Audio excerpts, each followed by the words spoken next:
There was a moment here in Australia, when the wind seemed to whisper more than simply breeze. It whispered through towns that looked at the country they were part of and decided, by formal vote or by declaration or by the particular fury of people who felt unheard, that they were done. That the arrangement was not working. That the distance, geographical, political, economic, between where they were and where the decisions were made had become too great. Australia does not often say this about itself. It has come apart, or nearly come apart, more than once. The Federation declared in 1901 was not inevitable and has not been permanent in every part. Some places voted against it before it began. Some voted to leave after it had settled. Some simply left without asking permission and waited to see what would happen. We are counting down 5 Australian towns and places that voted to become a different country. One region voted to leave the Federation by a margin so overwhelming the result should have been impossible to ignore, and was ignored anyway. One man declared his farm an independent nation and ran it as one for nearly 50 years. One island community fought for self-governance against a country that kept changing the rules. One group of islands held a formal UN-supervised vote on their own future. And one town staged a secession so pointed it made national news. Like this video if you have ever felt that the people making decisions about your life were too far away to understand it. Subscribe because the history of Australia includes several histories that almost became something else. Let's break it down. Number 5. Esperance, Western Australia.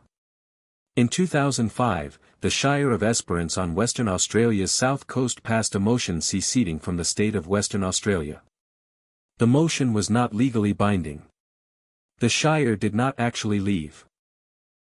But the vote was real, and the reason was real. The immediate cause was a dispute over mining royalties, specifically, the state government's decision to reduce the share returned to regional councils. Esperance felt that the wealth extracted from Western Australia's land was being absorbed by Perth while the communities closest to the extraction received diminishing return. The secession motion was symbolic. It was also serious. The councillors who voted for it were not performing. They were expressing, in the clearest language available to a local government body, that the relationship with the state was not working in their favour. One councillor said, "We are not actually leaving. But we want Perth to understand we are not joking about how we feel about this arrangement either." Picture this. It is a morning in Esperance. The Southern Ocean is blue so deep it looks invented. The beaches here are among the most beautiful in the world. The town above them voted to leave its own state. Not because the beaches were wrong. Because the royalties were. Number 4. Cocos Keeling Islands, Indian Ocean Territory. The Cocos Keeling Islands, 2 coral atolls in the Indian Ocean, roughly halfway between Australia and Sri Lanka, were ruled for most of their modern history by a single family. The Clunies-Ross family controlled the islands from 1827, operating them as a private fiefdom in which the Malay community that worked the coconut plantations was paid in a private currency that could only be spent at company stores. The arrangement lasted until 1978 when Australia finally compulsorily acquired the islands from the family. In 1984, under United Nations supervision, the people of the Cocos Islands held a formal act of self-determination. One of the only UN-supervised votes on political status ever held in an Australian territory. The options were independence, free association with Australia, or full integration. The community voted for integration.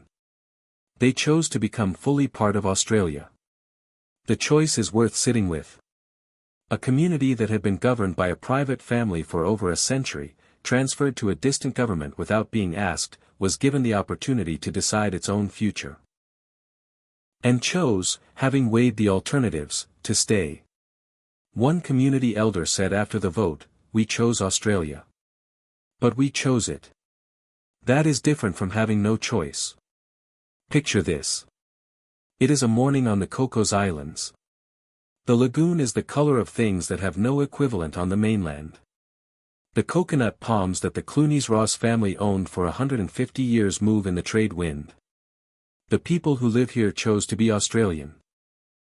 In a territory that has been owned, transferred, and governed without consent, that choice matters more than it might seem. Number 3. Norfolk Island.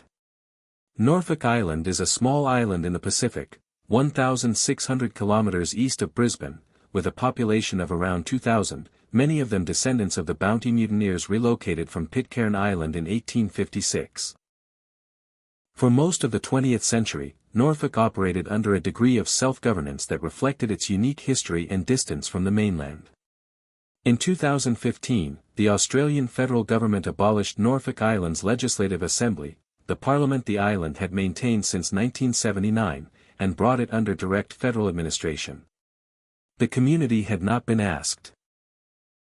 They had, in fact, consistently expressed opposition through their elected representatives and through formal consultation processes the government conducted and then disregarded. What Norfolk Island wanted was not independence. It wanted the continuation of the self-governance it had maintained for decades, the right to make decisions about its own community and land. What it received was the abolition of its parliament by a government that decided efficiency was more important than the expressed wishes of an island that had been governing itself for 36 years. One former Norfolk Island legislator said, "They asked us what we wanted and then did the opposite." That is not consultation. That is notification with extra steps. Picture this. It is a morning on Norfolk Island. The Norfolk Island pines stand above the settlement. The specific trees that exist almost nowhere else. The Parliament building is still there. The Parliament is not. Number 2.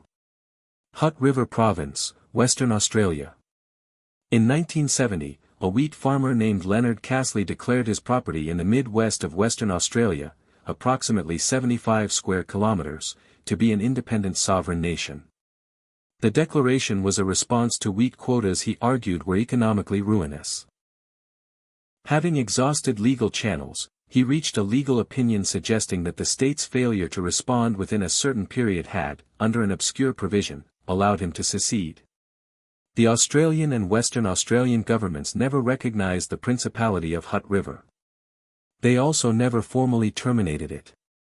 For nearly 50 years, Castley, who styled himself Prince Leonard, issued passports, printed stamps and currency, received visitors from around the world, and conducted himself with the seriousness of a head of state whose state happened to consist of a wheat farm and a gift shop. Hutt River was dissolved in 2020 when Leonard Castley's son closed it due to financial pressures. Prince Leonard had died in 2019. The principality outlasted him by less than a year.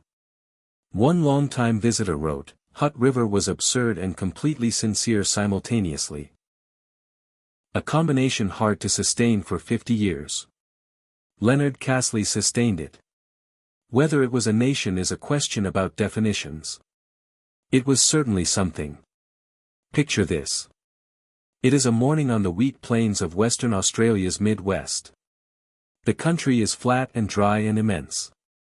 Somewhere in it, for nearly 50 years, a man issued passports. He is gone. The farm is ordinary again. The stamps are collectibles. Number 1. Western Australia, 1933. In 1933, Western Australia held a referendum on secession from the Australian Federation. The result was not close. 68% of Western Australians voted to leave. In a country that had federated only 32 years earlier, the state that contributed the most in land area voted, by more than 2 to 1, that the arrangement was not working. A petition was sent to the British Parliament, then the body that could theoretically authorize the secession. The British Parliament declined, on the grounds that the Australian federal government had not requested it and the matter was internal.